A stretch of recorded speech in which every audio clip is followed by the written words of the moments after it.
Assalamualaikum warahmatullahi wabarakatuh.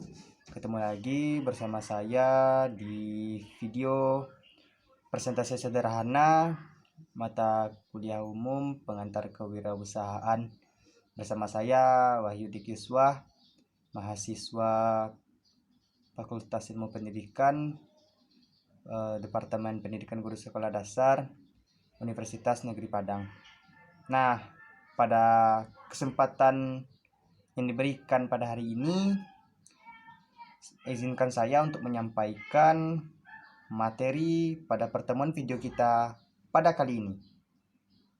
Nah, materi pertemuan kita pada kali ini membahas tentang manajemen pengelolaan usaha. Nah, sebelum kita masuk ke pembahasan selanjutnya, para penonton pasti sudah mengetahui apa itu manajemen.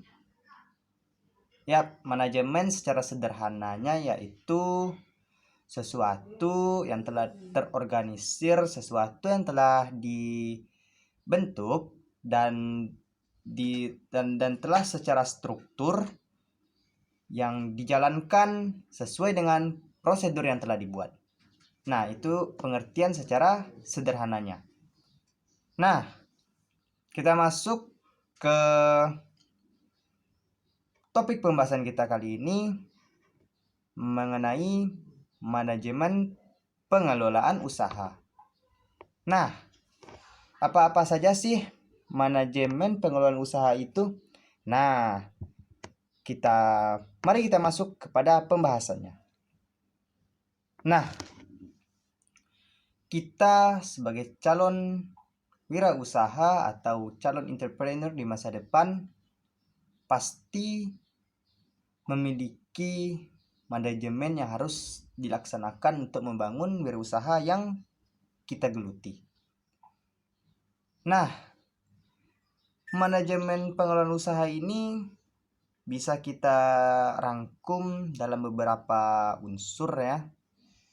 Nah, yang pertama, manajemen yang harus kita miliki untuk bisa mengelola usaha yang kita bangun, yang pertama yaitu planning. Nah, planning di sini didefinisikan sebagai suatu perencanaan.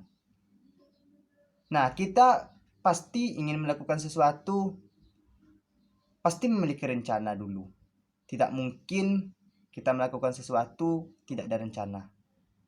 Nah, kalau kita kaitkan dengan dunia usaha, sebelum kita membangun atau merintis suatu usaha yang akan kita rintis, pasti kita harus memiliki perencanaan atau rencana apa yang harus kita lakukan. Contoh seperti ini, contoh sederhana. Kita berencana ingin membangun suatu usaha makanan tradisional.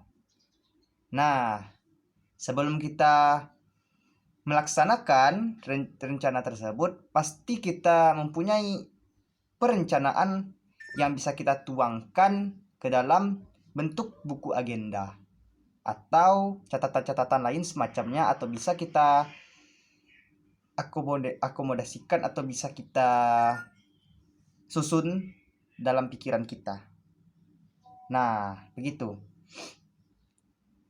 Sesuatu yang ingin kita laksanakan pasti memiliki perencanaan dulu sebelum melakukannya.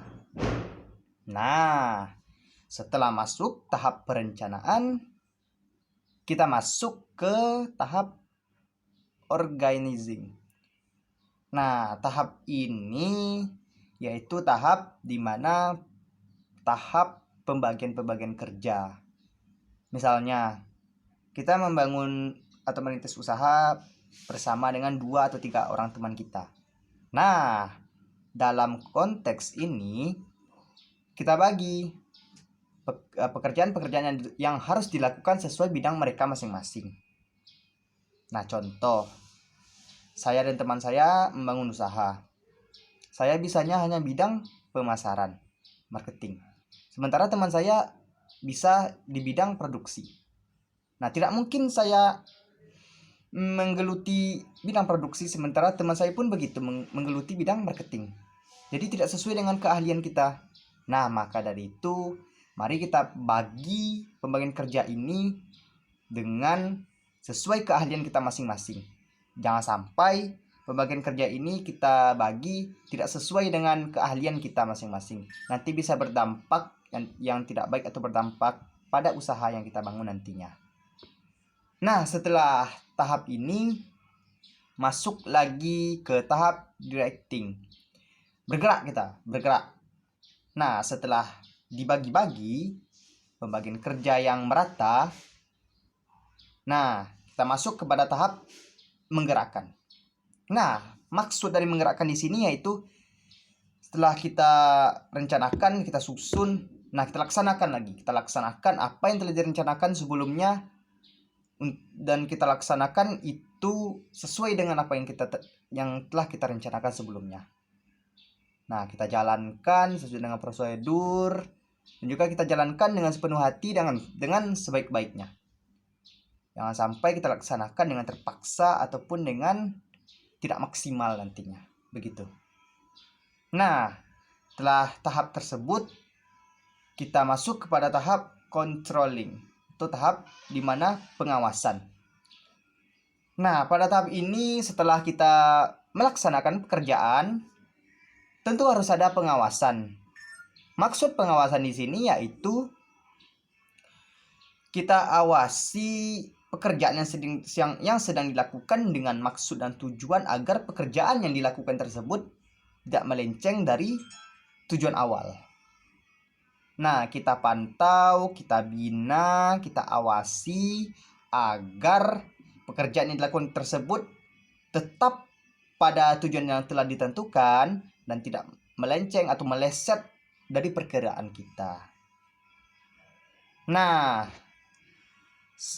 setelah beberapa unsur tadi bisa kita simpulkan manajemen pengelolaan usaha ini sangat penting penonton semua. Mengapa dibilang penting? Karena dari unsur-unsur yang telah dijelaskan tadi sangat mendukung dan tentunya menjadi pedoman bagi kita untuk menjalankan segala bentuk-bentuk pengelolaan baik itu usaha ataupun yang lain sebagainya maupun di luar kewirausahaan apapun yang kita lakukan. Nah, begitu penonton semua.